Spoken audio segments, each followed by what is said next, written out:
Hello and thanks for checking out ChartGuys.com. We're proud to be one of the most successful technical analysis communities online, teaching you the skills to become a more confident, effective, and informed trader. Join our community of hundreds of analysts worldwide working together to learn the charts, generate profit, and achieve financial independence. For access to daily live chart analysis and market coverage, a thriving chat community, along with dozens of hours of exclusive educational materials. We look forward to seeing you. Let's check out some charts.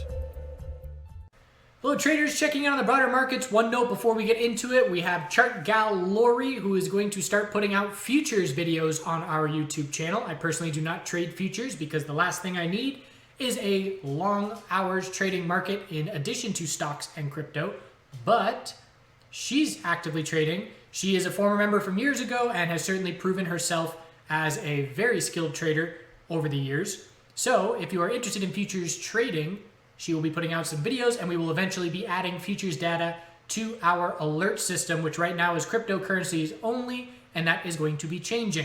So keep an eye out for that on our YouTube channel. So looking at SPY, we had the bears controlling pre-market, and we opened right at the low of Friday, and it held by 2 pennies, and the bulls controlled the entirety of the morning. And I was saying to myself, okay, we're looking for a bounce, but I'm looking for an hourly lower high on this bounce. And I'll be watching for the potential of a loss of the 5-minute uptrend to indicate an hourly lower high has been set and the potential of a bearish entry. We then kept the 5-minute uptrend the entire morning all the way till the afternoon. At that point, I had given up and said, nope, I'm not making any bearish entries at this point. But that kept me from making premature bearish entries because the 5-minute uptrend was never lost. We had a double top at 294, which had a large amount of shares as resistance. And then at the end of the day, we lost the 15-minute uptrend by breaking support. So what that does, and again, I cannot stress enough, the futures chart for information, because it's kept me from being overly bearish many times. This morning weakness, I looked at the 12-hour chart for this futures chart, and I said, that's just a higher low. That's extremely healthy consolidation. There's no red flags whatsoever on this pullback. And lo and behold, the bulls controlled the entirety of the day except for the end. So where we stand now is a 4-hour tightening range. The high of this bounce, not the high of the entire bounce, the high of this bounce is 29.5340. We pulled back. This was the morning bounce that took place all morning, and now it's looking like a 4-hour lower high is being set compared to that level.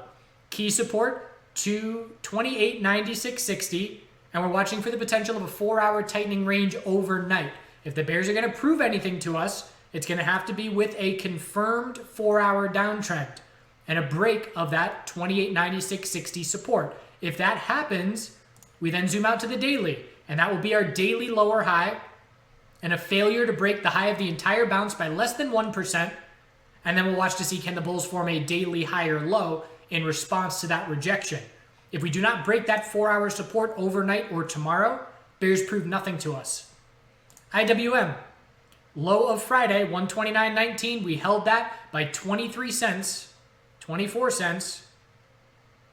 High of Friday, we broke it by 20 cents. So bulls keeping their short-term control, and I would need to see a clear break of support at that double low of 129.19 in order to say a lower high compared to 136.85 has been set.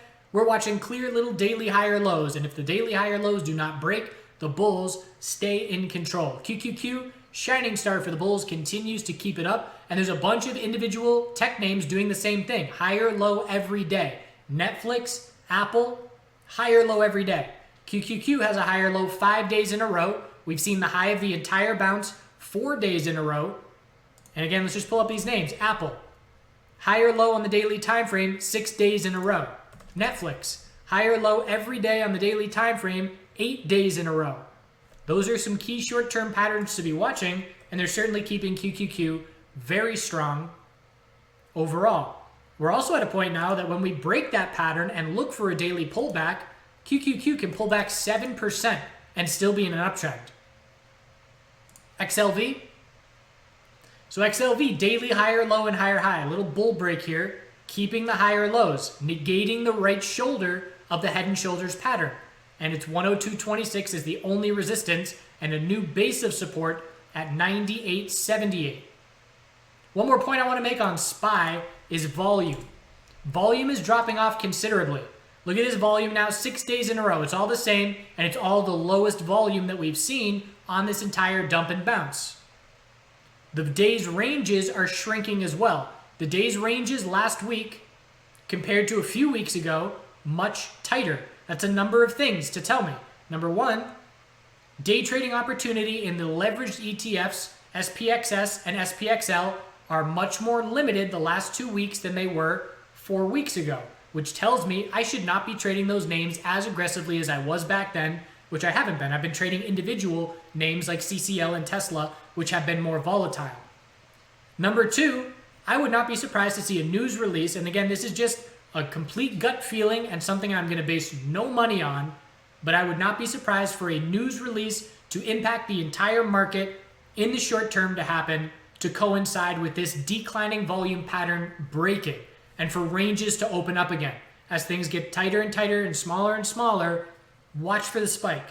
And those spikes are generally pushed over the edge to get going by news releases. I have no idea what the news release is going to be. I have no idea if there's going to be one, but I'm keeping an eye out for one because this chart is telling me that we're getting, it's just a rubber band. The rubber band is getting tighter and tighter and tighter and tighter, and it will snap soon. And it's usually a headline that leads to that snap in volatility. That's something to be watching for as well. Biotech bulls, nope. XLF. So the financial sector was the majority of the weakness today. And we started down 2% while XLV and QQQ were both green. What we have to see for the bulls to take control again on XLF is a higher low compared to 2130 and a bull break of 2232, which would confirm a daily trend change back to the bulls. We did confirm a daily downtrend. It's the only major sector to do it, and no bear follow through. It was a bear break straight into a significant 2-day bounce. The question now is, can the bulls change that daily trend back in their favor and completely disregard that weakness from last week? We'll see. Biotech sector is on absolute fire. All-time highs, completely recovering from the Corona dump. And a lot of that has to do with some CRISPR stocks, which our member Russ, shout out to him. He was telling me about today. CRISPR stocks getting a little double whammy. Number one, and I think Trump just mentioned it after hours, one of them, QDEP. Nope. I'm not going to have the ticker off the top of my head here. But they were, after hours, bullish reaction from Trump mentioning them, getting rushed FDA approval for their CRISPR technology, Corona test, whatever. So in addition to that, there is the potential for some language to be put in the next relief bill to protect these CRISPR stocks. And these CRISPR stocks are essentially gene editing stocks. And we don't know the long-term impact of that. So to potentially protect these companies from getting sued from long-term negative impacts eliminates a lot of risk on these stocks and makes them go up. So if you're interested in that, CRSPR.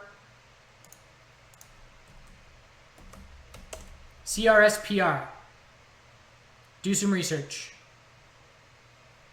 Because that, in my opinion, is why the biotech sector was so strong today. It's blue sky breakout, higher low every day the last 6 days, hourly uptrend, just looking for a higher low next time we consolidate, complete control by the bulls. SMH continuing its bounce, 139.36 is the most important resistance, higher low every day for 5 days. If we lose the higher low every day pattern without breaking 139.36, we will look for a tightening daily range to form, but there's tons of space where we will anticipate a daily higher low compared to 126.11 if we reject from 139.36. TLT, daily lower high confirmed at 166.37. So anything from here, anything under that level, is just a daily lower high. We're down towards support of 162.05, and if that level breaks, there's not a ton of clear support levels established because this dump was a V-shaped bounce. So we didn't establish a ton of support on the way up. So if this daily downtrend continues, the bears will continue to keep short-term control. We're also on the verge of a bear cross of the 12 and 26 period moving average for the first time in months, which is notable as well.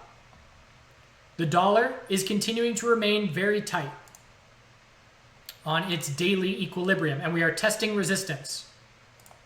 It's all about 140 cents. If we break 140 cents, it is a bull break of a 2-month long equilibrium, and we will have to see 187 and 93 break shortly after. Doesn't have to be the same day, but shortly after, to convincingly follow through on that break. And our new higher low is 99.10. Key resistance test approaching, and this is key for the metals because gold is close to losing these daily higher lows. 1661, 71, 82, and if 1682 breaks, the daily higher lows break. Similar to watching for SPY volume to tell us that a spike in volume and volatility is likely coming soon, this chart on gold is telling us the same thing. And if you've been following the chart guys for years, we were looking at the same thing on gold on the monthly long-term time frame.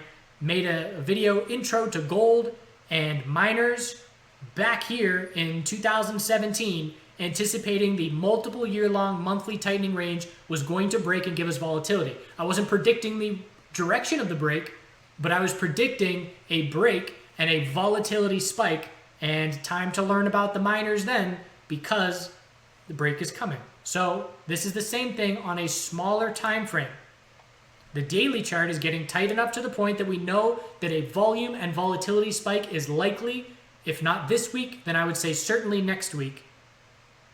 And same thing, if we break resistance, bulls want to break all resistances, the sooner the better for conviction and follow through and convincing action.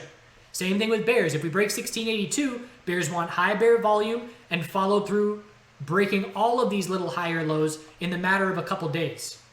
Because it's when you only break one support level and then bounce that we're unsure, and the bears or bulls, depending on the direction, don't have as much conviction. Silver is holding on better with more space to go before breaking daily support. And this XAU XAG chart is going to be key here the next 2 weeks because we're getting real tight.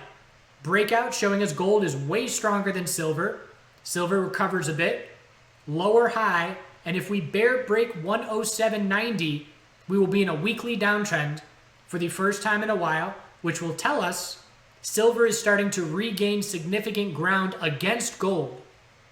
This doesn't mean silver is going to go up. If we bear break here, it can mean two things. Number one, silver goes up faster than gold and they both go up.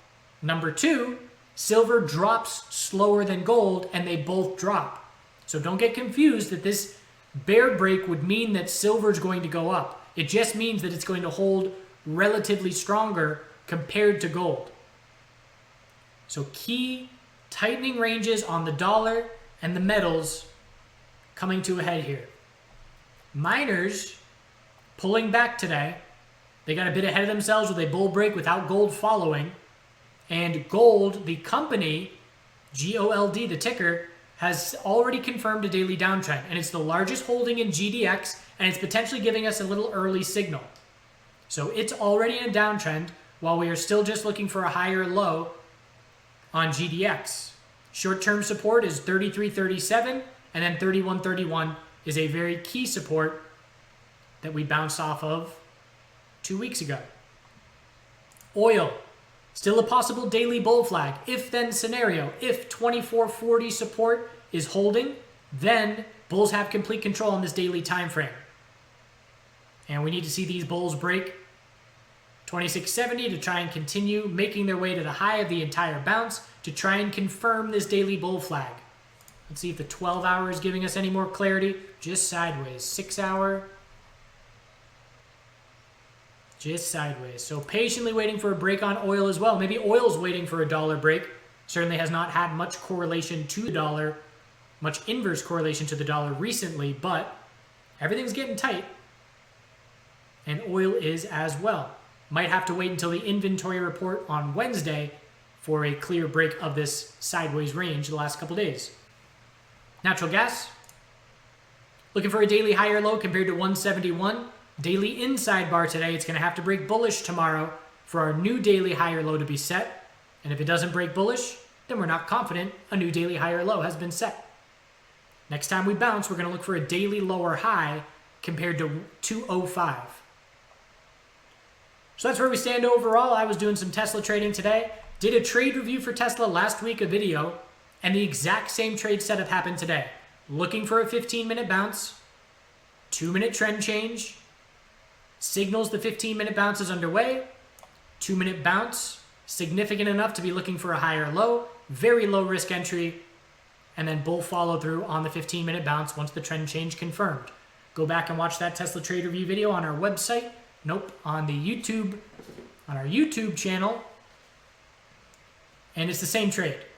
And it's a good one. Very low risk, high reward. Appreciate you watching. Hope you have a good rest of your day, and we will check in tomorrow.